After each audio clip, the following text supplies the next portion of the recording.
Hello, everyone. Welcome to Fair and Balanced Breakfast All Day. Christy, Matt, Alonso. Jay Roach's Bombshell about the allegations that took down Roger Ailes at Fox News. I'll do it. Okay. Yes, you're the blonde. I'm the blonde, and I have been on Fox News, and I have been in that newsroom, and I have been on those sets, so I can speak to some of the absolute authenticity that they achieve here. Yeah, I've been in some of those newsrooms too. At Fox News Channel in New York? Yeah, in the basement, and then in like this short little like web studio on right on 6th Avenue. Yeah, it's like on the 8th floor though. Oh. Yeah, it's where they park the web people. On the 8th floor, right. And that's one thing they do really well here is that they, in a long opening walk and talk in which Charlize Theron plays Megyn Kelly just to perfection, like you completely forget within the first few seconds that you are watching Charlize Theron playing Megyn Kelly. She has it so down, but we'll get to that in a minute. She has this long walk and talk explaining what the culture is like at Fox News Channel, and they anthropomorphize the building in terms of they refer to the second floor, like the second floor wants you, and that is like where Roger Ailes' office is, or they refer to like other floors where Rupert Murdoch and his sons have their offices, and the power of the fear of the second floor compared to the fact, as you point out, the actual newsroom is in the basement at Fox News Channel. So Charlize Theron is Megyn Kelly, and Charles Randolph wrote the script, who also wrote The Big Short. And he does here what he did there so effectively, which is there's a lot of fourth wall breaking. There's a lot of explaining to us with like actual information, but also a wink and a nod, what this world is. And that is helpful in a lot of ways, in that it introduces you to just the sheer power of Megyn Kelly, but also it kind of softens her a bit. It kind of makes her more accessible because she is so icy and so tough and so unflappable. And so to have her looking at us in the camera and explaining things to us kind of in conspiratorial tones kind of brings us in. Like we're in, because they're so infamously paranoid at Fox News Channel about everything. Right. And so to invite us in is kind of fun. And so it's about how Charlize Theron as Megyn Kelly and Nicole Kidman as Gretchen Carlson and Margo Robbie as this kind of composite, like fictionalized, young up and coming ingenue. She's a producer on O'Reilly's show, but she wants to be on air, and she goes to Roger Ailes to try to put herself in front of him as the latest hot young blonde, and how they all dare to finally say something. John Lithgow plays Roger Ailes, and it's so fascinating to watch this on the heels of the Showtime miniseries, The Loudest Voice, where you also had famous people playing famous people, covering a lot of the same ground. That took place over the course of like over a decade, and each episode was a different year. This covers like a few weeks in the summer of 2016, because it was a year before Harvey Weinstein. Right. Before Harvey Weinstein, there was Roger Ailes, and this was sort of like the beginning of Me Too in some ways. Right. It goes over the course of the year, because at the end of the film, you start to see the news about Weinstein breaking. Oh, right, yes. Did you get through The Loudest Voice? Yes, I watched the whole thing. Because we were going to do it at one point, and I watched the first episode, and I was like, I watched the doc about Ailes, and a lot of the stuff that's in there gets covered more in depth in the Roger Ailes documentary. I enjoyed this movie. Me too. I thought it was really solid. I'd seen some complaints about it online, but I didn't have any issues with it really. It does, it does feel like The Big Short. It's certainly not as funny. It's certainly not as, The Big Short does a lot of holy shit, right? There's like, it's got this attitude of, you kind of can't believe these guys are doing this stuff. And this one, it's darker. When Ailes and the rest of the dudes at Fox News are being such assholes all the time, it's a little bit like, it's a lot darker. I do like where Charlize Theron, really, really balances kind of that iciness that you talk about, and yet you see her, like what her concerns are as a mother. But yet, then when she's talking to other lawyers, like in one of the depositions, you see that lawyer side of her come right back out, and that comes out in her day to day. I thought she was really good. I thought Margo Robbie was really good in this too.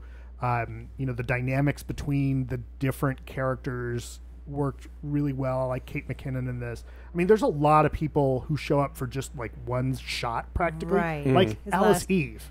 Right. Yeah. As Ainsley Earhart. Right. Trisha Helfer, who people will know from Battlestar Galactica, shows up for like as Alison Camerata.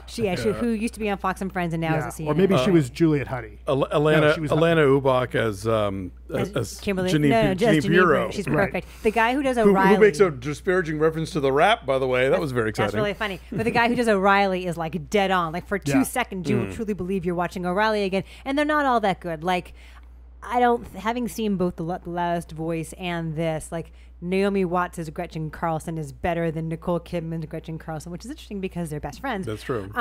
So I like this a lot, but part of it too is like I knew a lot going into it. So Chris used to work at Fox News Channel many, many years ago, like 15, 20 years ago. He worked for John Gibson. He worked for Shepard Smith. He was a producer. He was a cog in the vast machinery of it all, but he was on the news side. He was never on the opinion side. He never worked for Hannity, but like I've been on Bill O'Reilly's show. Like I've had O'Reilly say skeevy things to me, so. Really? Yeah.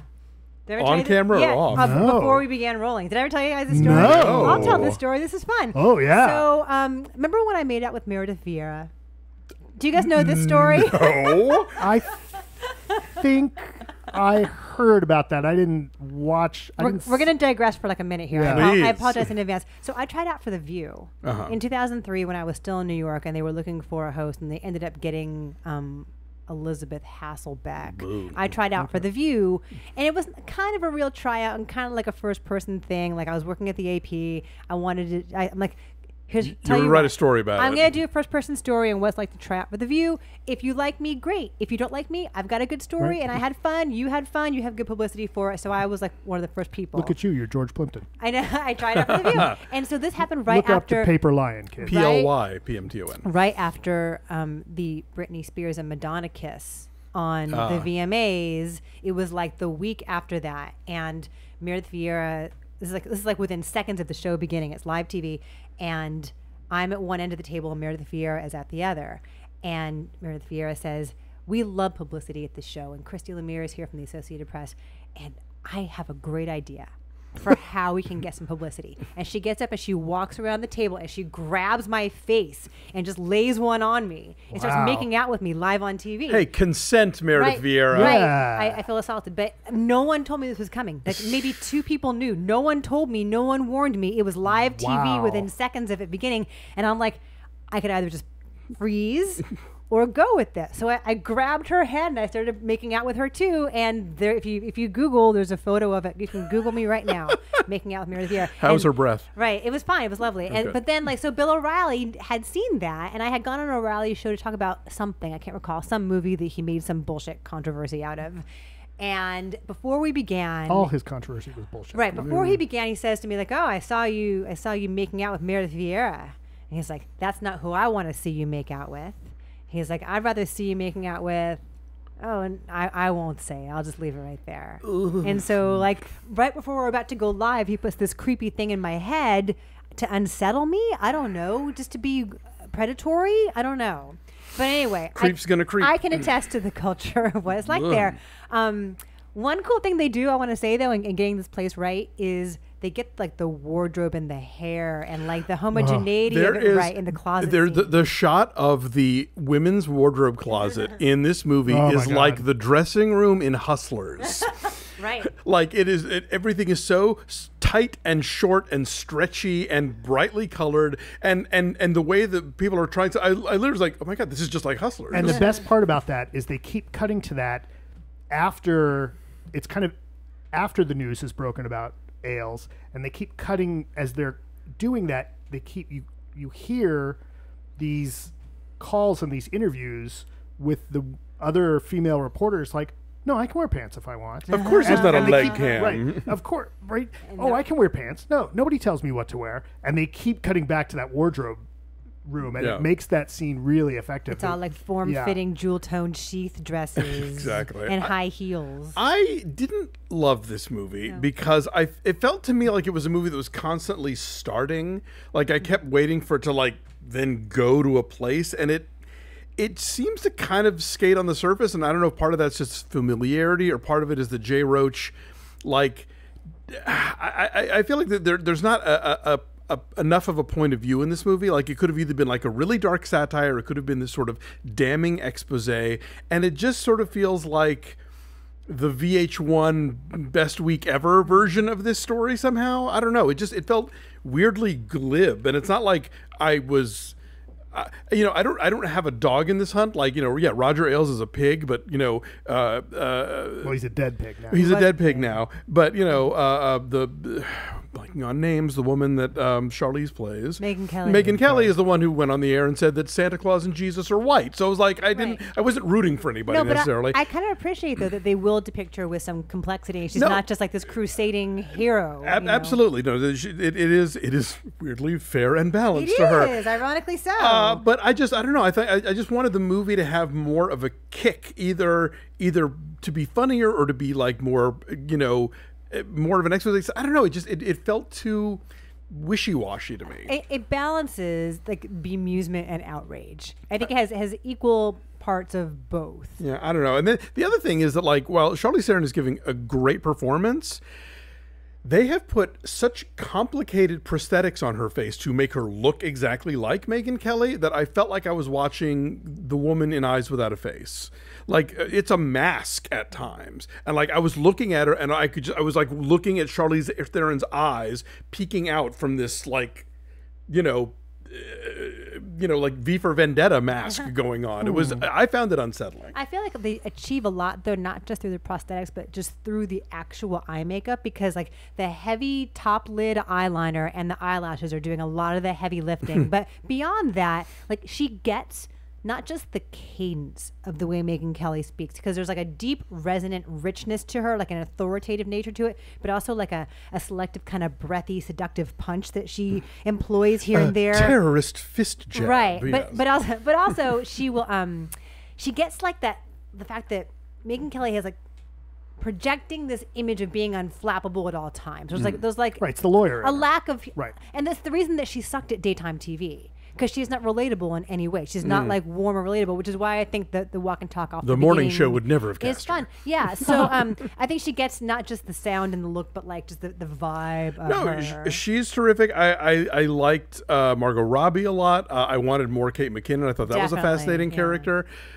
You're right. Nicole Kidman doesn't quite land on anything. She's fine, but it doesn't land with the impact. And Lithgow is relishing the like sort of like hammy villainy of this character. It's a very showy role because he has to not just register like the paranoia and the creepiness, but also the fear that this person instilled upon everybody. It's a big range. Yeah, he gets to show.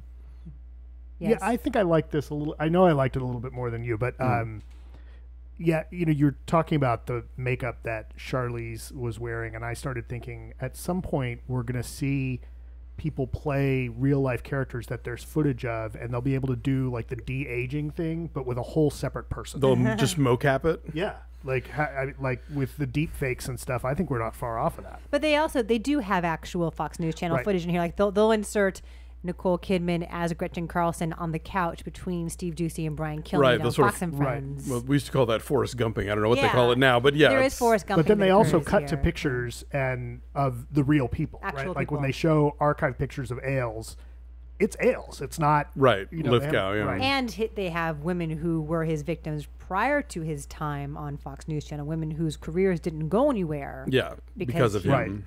Yeah, I like this a lot. I said 7.8.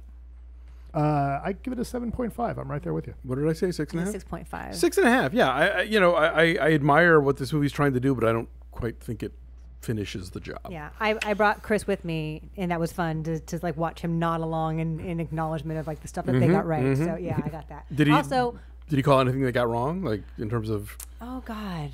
To think about that, but one thing that they did get right, they got O'Reilly and Ailes weren't slimy enough. Right. I know one way that they got a lot of like the wardrobe and like the physicality of the Fox News women right was through WikiFeet. Ew. There are extensive WikiFeet pages for all the women. It's a visual medium, as Roger Ailes like to say, right? Hence the see-through desks. A little throwaway thing that I thought was like, oh yes, exactly. That's totally what we would do. At one point, Megyn Kelly drag somebody into like a little like the Sirius XM booth for whatever the Fox News show there is, and before they start talking, she unplugs the mics. I'm like, yes, she would totally do that. Anyway, so our number is a 61. We're at 7.1 is our number. It's at 61% on the tomato meter. Okay. So yeah, thanks for watching. Please like this video and subscribe here to our YouTube channel. And won't you go visit us at BeFastAllDay on Twitter, Instagram, and Facebook. And please check out our Patreon page, patreon.com/BeFastAllDay. We are recapping Watchmen, Mandalorian, His Dark Materials, The Morning Show.